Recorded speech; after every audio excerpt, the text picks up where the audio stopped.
Good evening. This is the evening show by the Explicit.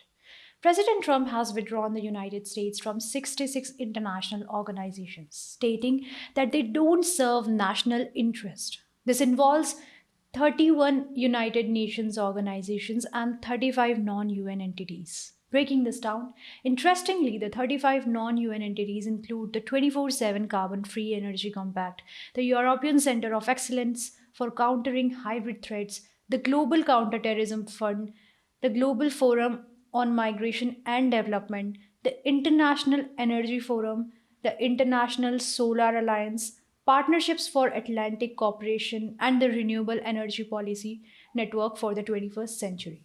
In brief, after the Venezuelan oil capture, President Trump doesn't want himself to be aligned with the panels that speak against his own actions. The US also exited the UN Population Fund, which provides sexual and reproductive health services worldwide, the key climate initiative, and suspended support for the World Health Organization, Human Rights Council, and UNESCO. The US Secretary of State Marco Rubio have further stated that these institutions were wasteful and were consuming the American taxpayers' money. But I want to reiterate that these panels took years to form and function under the previous American presidents, costing huge amounts. What about those amounts then? Nevertheless, I'll not call them against the national interest, but against his personal interest, since President Trump is an egotist, and so his actions tells you that. The US is not being run in the interest of the citizens, but for the Republicans' tiny male ego. Talking of the egotist personality, President Trump has once again given a deadline for Venezuelan oil. He claimed that if the country doesn't cooperate, the US may hit it with another strike.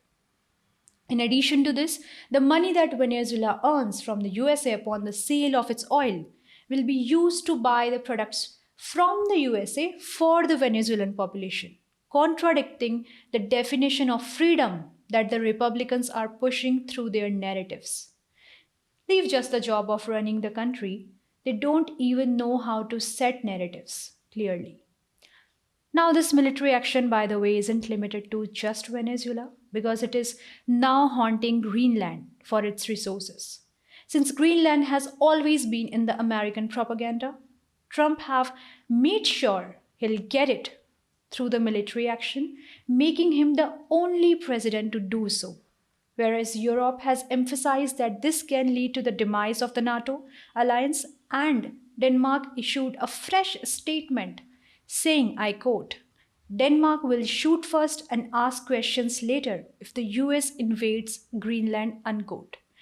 So it is true that Europe doesn't see the USA the same way it sees Europe, and we can't blame the EU for that. This man, who just became the president for the second time, will leave America in a dreadful state after his term. A war in the Middle East, Europe relations straining with the US, the war of Israel taking no turns, pulling the bear and dragon together against the new world enemy with the high potential reserves of oil, making yet foolish leaders. Links are slowly developing, and the web they form is against the United States and its people, of course. In these last few weeks, President Trump has also become schizophrenic, reversing from the role of troubling the people, troubling the Americans, or should I say, being a less harsh. President Trump has called for an increase in America's military spending from $1 trillion to $1.5 trillion in the US defense funds of 2027. According to his tweet, the funds he will raise by the tariffs will soon hit $1 trillion, and that will get him a dream military. I would say dream military over the dream of the common Americans, as President Trump seeks to make the American military for himself rather than the country's interest. This small gift is butter upon bacon. In this state, I have to tell you that how President Trump used to earn. Most of his income was once from casinos, which means he really has a pathological gambling problem. And this has got so high that the Americans' life are now at the stake. However, in all of these mischiefs, one crucial decision that he made was to ban the institutional investors from buying single family homes, triggering the fall of BlackRock's market value by more than 5%. As I rest my President Trump's segment here, let's move to Iran, which is affected by huge protest. Wednesday showed the most violent protest of all time after the last protest wave in 2023, which was because of the death of Mahsa Amini, an Iranian woman who was arrested and died in custody for violating the strict dress code for women. So far, at least 38 casualties have been reported, with 2,200 being detained. The reason for the protest is the eradication of tough Islamic policies and the crumbling economy due to Israel's war. The unprecedented economic depreciation of the national currency of the Iran against the US dollars has increased up to 56% in the 6 months, further increasing the inflation of the country. Some more sources suggest that the US is indirectly involved in these clashes. Europe has a new guest, this time a diplomatic one. Dr. S. Jaishankar, the Foreign Minister of India, is on a 6-day visit to Luxembourg. It gets steamy here, as the visit comes amid the straining ties of NATO allies, the EU and the USA. After the Greenland remark, the EU came to awakening. In the language of the former US Secretary of State, Henry Kissinger, to be an enemy of the United States is dangerous, but to be a friend is fatal. Europe seems to distance itself from the USA through a methodical, idiosyncratic procedure, and claiming the front seats is India through its diplomacy and a slight possibility of developing the tools that are required in doing so.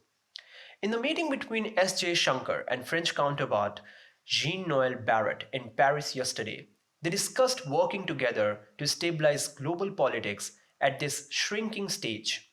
In addition to this, there is a slight possibility that there can be a free trade deal between the EU and India, a deal that has been in the works for years. Call the USA a catalyst for tightening relationships, but Trump and his Faustian nonsense, such as mocking the French PM Macron and other EU leaders for paving the way for their deal.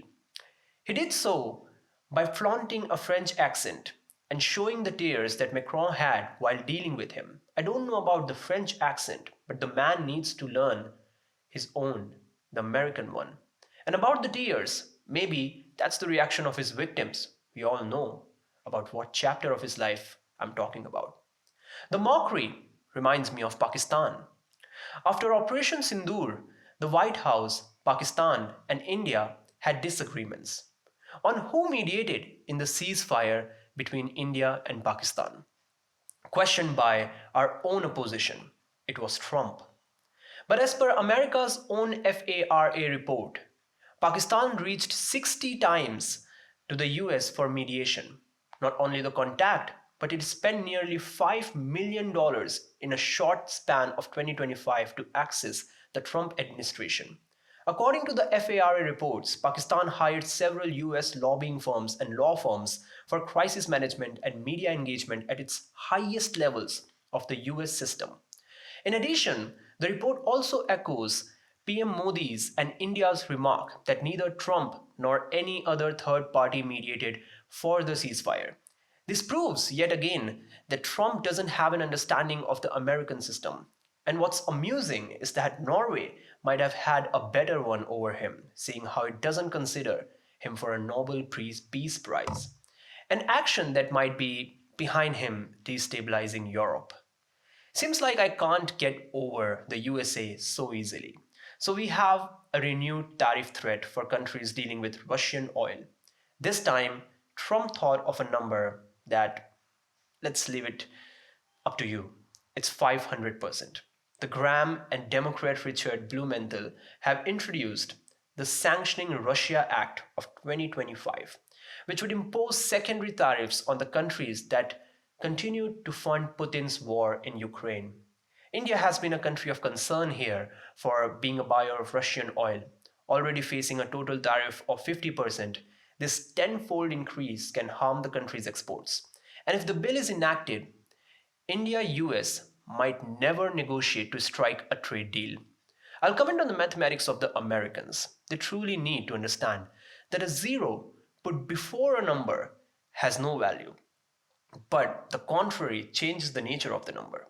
It is either this or they have gotten really intelligent at fooling the world. In their minds, they are like, let's cut the world from Russia and sell the fresh Venezuelan oil instead. Guess what? India has already been doing that as per your reports. So stop this nonsense. Speaking of the nonsense, Mamata Banerjee is upset and is behaving almost unarmed after the ED conducted raids in West Bengal and took an egg away from the nest of TMC. She questions the intent of the Honorable Home Minister and whether or not it is his job to do this. In simple words, it is. And especially when Bengal is next to Bangladesh, which is indeed, in the words of Mamata Banerjee, nasty and naughty.